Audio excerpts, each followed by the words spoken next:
and Meghan as charitable as they would like us to believe. Hello everyone, welcome to Royal News Network. My name is Brittany, and today we are taking a deep dive into the I-990 released last week by the Archewell Foundation. This is Harry and Meghan's charitable endeavor, and we had been calling for this to be released because they had released their annual report with literally zero financial information on it. Omid Scobie, who is one of their favorite reporters, gave us a bit of the numbers, but not really a lot of the details. Well, now we do have some more details, and I can understand now why they didn't release it, because I don't think it's particularly flattering on them. And I think it raises a lot of the questions of what is the purpose of this foundation? What are they doing with it? What is their team doing with it? Who is actually working on any of this? Because according to the report, everybody who was listed as part of the team only worked 1 hour a week for the whole year on this charity. So what is anybody actually doing about this? What are they actually working with? What is the point of all this? I'm going to go into some of the details and some of my opinions about it.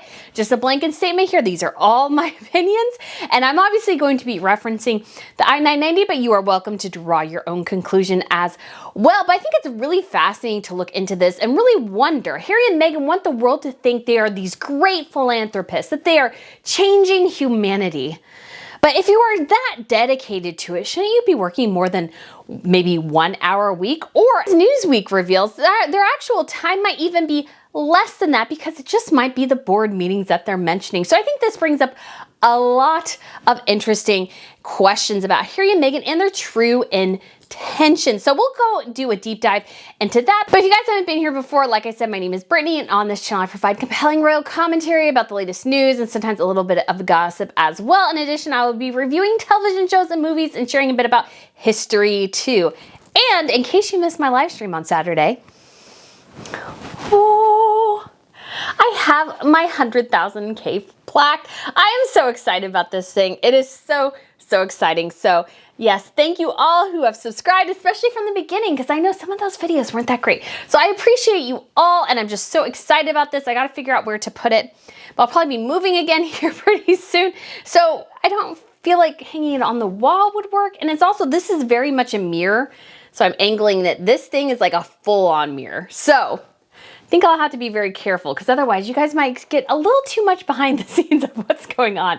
So guys, but again, thank you so much. I'm so excited. I am going full time with the channel starting this month, which is super crazy and incredible. I'll have a ton of fun content coming. I just got some admin things to do that I've been putting off for way too long. I had the very exciting task today of working on my taxes. Yes, that was super exciting, but I had to get all my expenses together, and I literally have not had the time, because all day yesterday I was working on my final paper and doing other things for classes, because I'm actually in a PhD program as well, and I'm working on becoming a royal historian officially. So yes, I love royals, and if you do too, you will love this channel. So I would love for you guys to subscribe, and we will have so much more coming, including coronation content. Oh yes. We'll have content leading up to the coronation. I will be there. I'll be covering it, and I'm so excited. So guys, again, thank you so much for everyone for all of your support, and I can't wait to, I'm dedicated to getting the million mark one. We're gonna hit 1 million on this channel, guys. I feel it at some point. I don't know when that'll be, but we're gonna work real hard at it. So guys, again, thank you so much. And I also just have a weekly newsletter, Royal Wire. I also have a fashion channel. I'll be getting back up here and running really soon.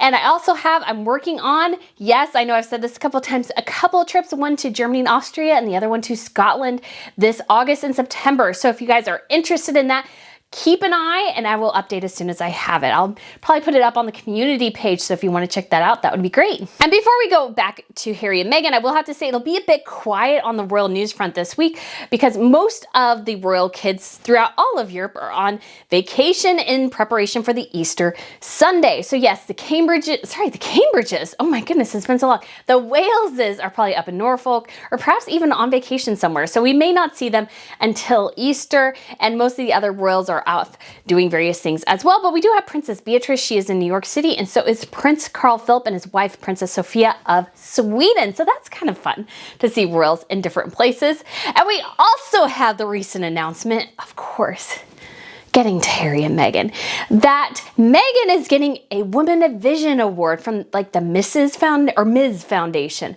or whatever. And she's going to be given this award by Gloria Steinem, who is a friend of hers. And I just want to say, what vision has Meghan put forward? And I think this ties in a lot to Archewell as well. What is the vision? Has Meghan actually changed? What is she a visionary of? Because I'm all for supporting people and women who have strong visions, and I can appreciate somebody's strong vision, even if I don't necessarily share what they want to do or their goals. I can appreciate that somebody has a vision and they're dedicated and working towards it. What is Meghan's vision? What does she really want to do? Because I don't know. And I think it's silly and just screams once again of a paid for award that she's getting this, because Meghan Markle has no goals besides being as wealthy as humanly possible. Her sole goal is money and fame and fortune. Those are her 3 goals. And she has relentlessly driven towards these her entire life. And Harry has been roped into the ride. And I think the only award of vision she's deserving of as being a woman who has been able to successfully manipulate a weak-willed man into leaving his family, his home, his country, his friends, his life, his destiny, his heritage, basically everything about himself in order to appease her. Because that is what's happened. I don't care if Harry's never expressed a dream of being a producer, of living in Los Angeles or anything like that. This is Meghan's dream. This is Meghan's vision.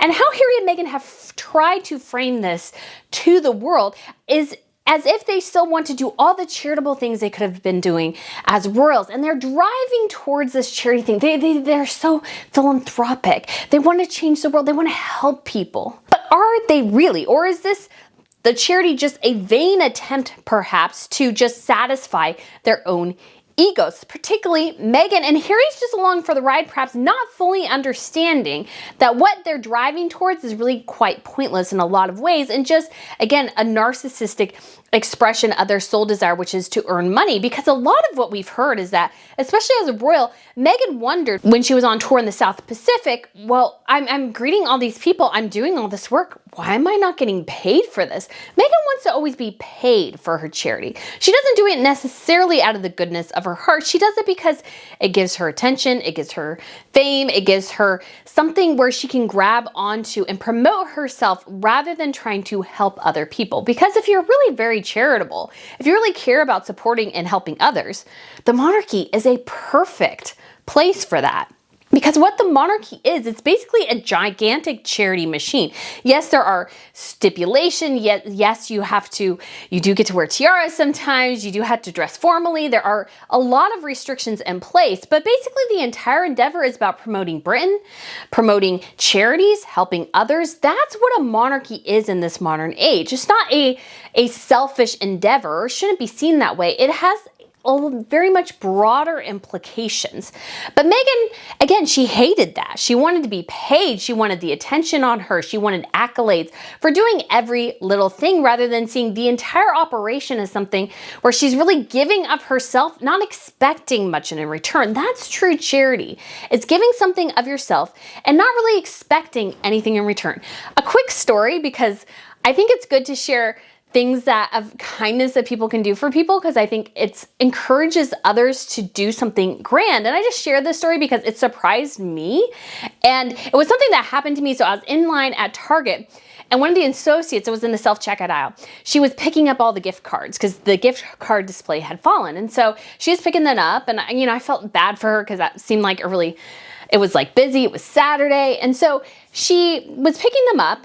And then there were 3 of the 6 things. So half of the self-checkout things needed assistance. So I knew I was first in line, but I knew it would take a little bit because we have 3 problems over there and those won't be resolved instantly. So what did I do? I picked up the other remaining gift cards for her, the blank gift cards, and I put them on her desk because I was like, you know what? I've got time. I could be on my phone, but hey, let me do this piece of kindness for someone and pay it forwards just to maybe inspire somebody else.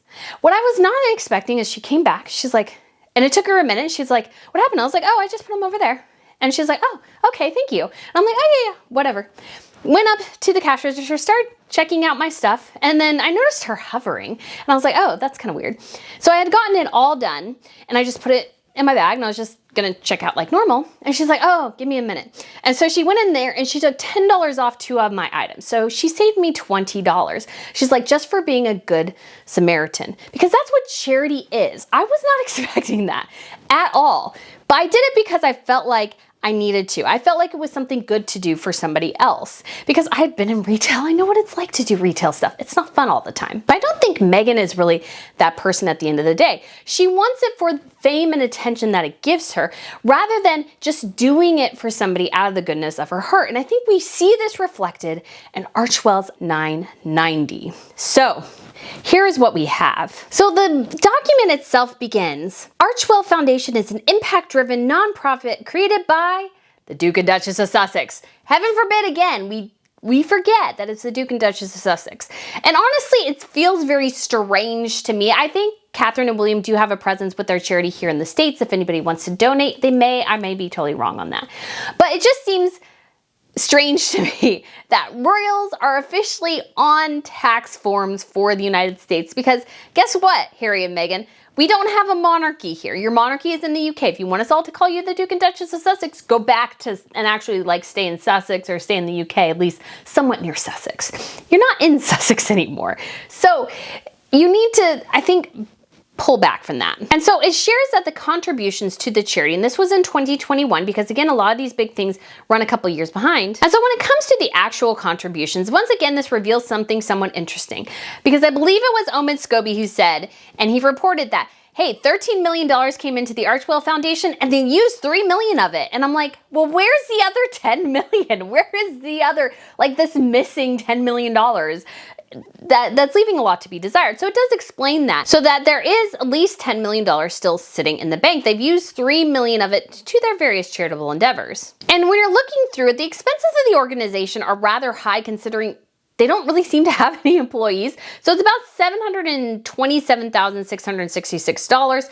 So it's unclear what these expenses entirely entail. There are some detailed down below in terms of lawyers, in terms of some of their outside people they're using for their foundation and everything. But it really seems to be a lot for an organization that doesn't seem to do much. Is this where Meghan's private flight to Uvalde, Texas is housed in the expenses?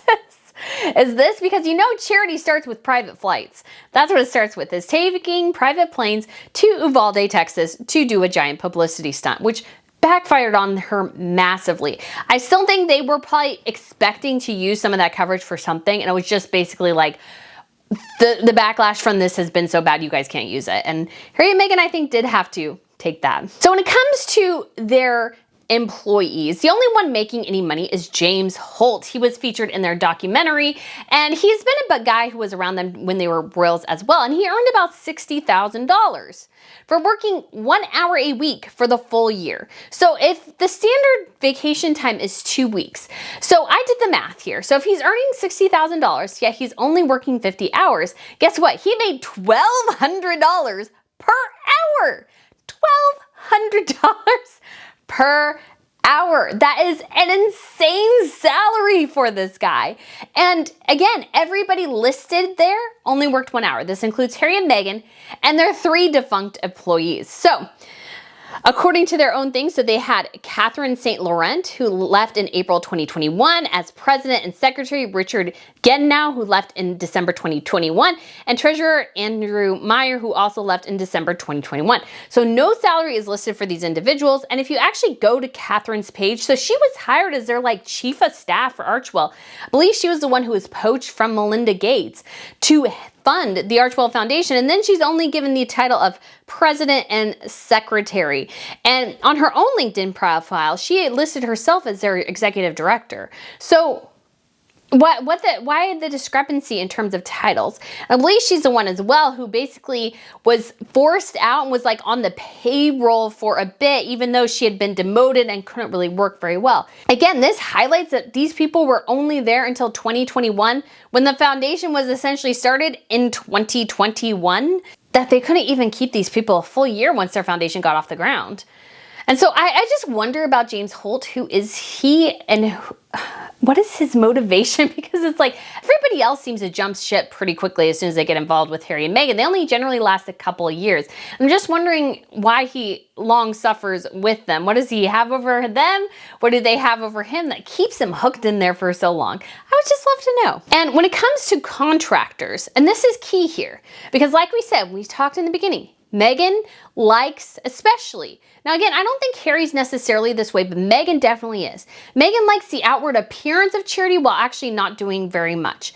And the outside contractors they hired were not to necessarily help them fundraise, help them run their operation, anything like that. They were both PR firms. So you're spending $215,000 and then $110,000. So over $300,000, $330 or some odd $1,000 on strictly PR. That is like everything you're spending for. So it's like, okay, so this explains maybe why we get these little nudge and hints that, oh, hey, Harry and Meghan donated $25 gift cards to 25 people. Yay, we should clap for them on social media. Isn't that great? That's what these people are doing. Now, perhaps they're also getting them some big dollar donors, but I don't think we've seen any evidence of that actually in this case, because Harry and Meghan seem to want to create a foundation a la Bill and Melinda Gates, which means that it's mostly funded by Bill and Melinda Gates. But the difference between Harry and Meghan and Bill and Melinda Gates, of course, is that the Gates actually have billions to draw on, while Harry and Meghan have pennies in the millions. So although they are wealthy, are they obscenely wealthy? No. Will they get the full payout from Spotify and Netflix?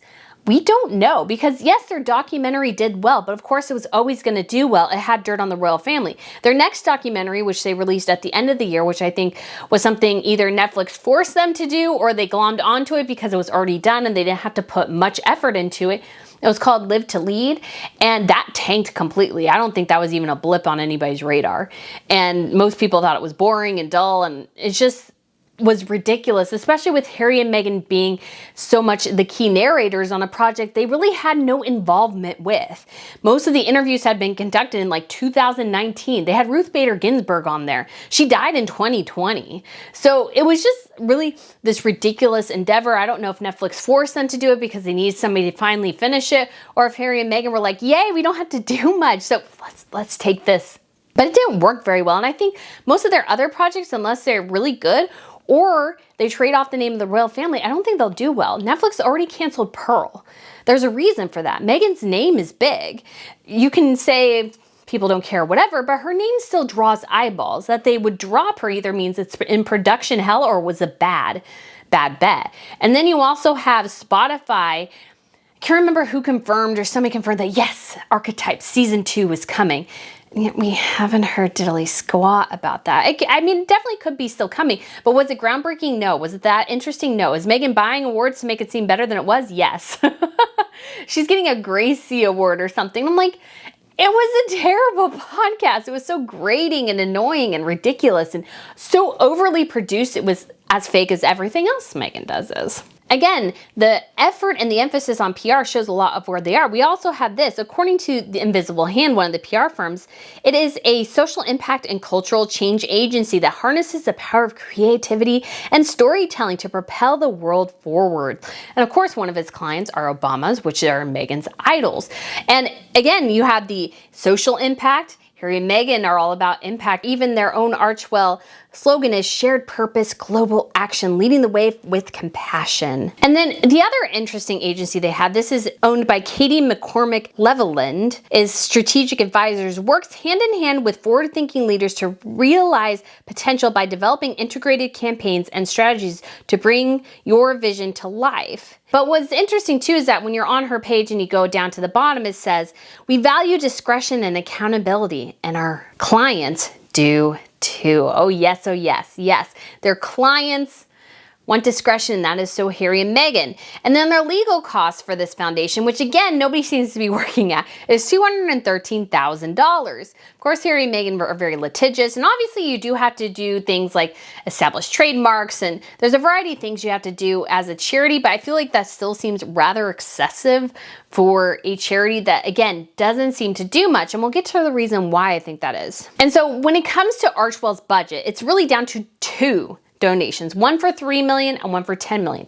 We don't have any details about who gave those, but I would imagine one of them, probably the $3 million, is Harry and Meghan, and the $10 million maybe is Oprah or something. I don't know. It could be Harry and Meghan. And again, we have this thing where Harry and Meghan sent the money into this particular charitable bank, which what it does is it can hold the money. So you send the money to this bank, you get the tax write-off for it, even though the money sits there in the bank for a particular period of time. And then you can designate it to go to the charity when you want to.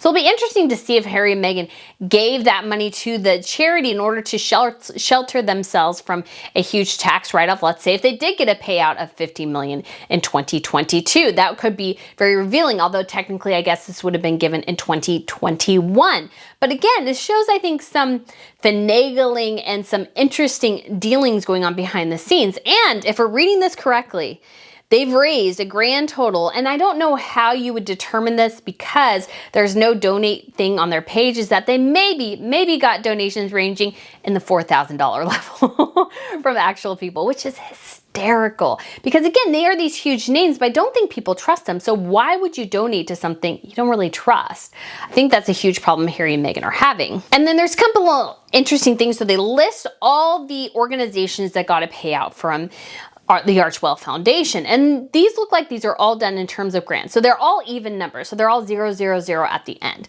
So this is something where Harry and Meghan, they see the file on their desk and they go, oh yeah, we'll sign off on X. So are they really doing any actual charity in terms of actually going and doing something? No.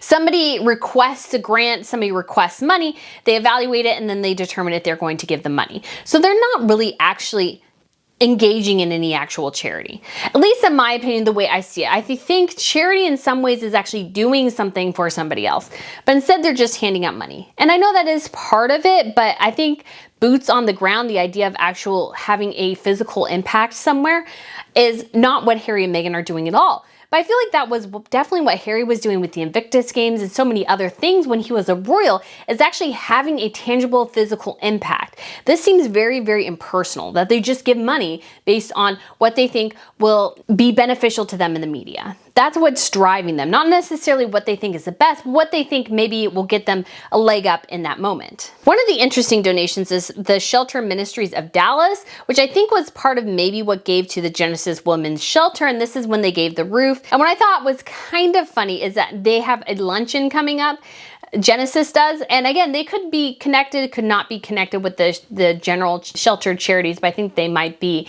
And I did look into it, but I couldn't confirm that. But it's kind of funny because at their luncheon this year for their fundraiser, who's going? It's Nicole Kidman. She's the one who's speaking. When did you think if you could get Meghan, the Duchess of Sussex, you'd want to get Meghan, the Duchess of Sussex?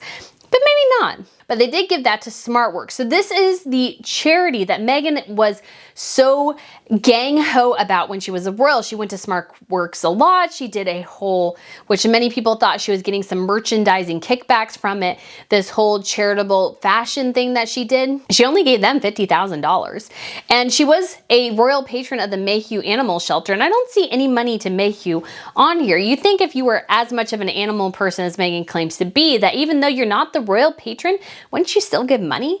But we did get a confirmation at one point that Meghan gave a paltry £10 a month to the charity because yes, she is really all about the charity. They also sent some money to the very, very left-wing 19th, an independent nonprofit newsroom reporting on gender, politics, and policy.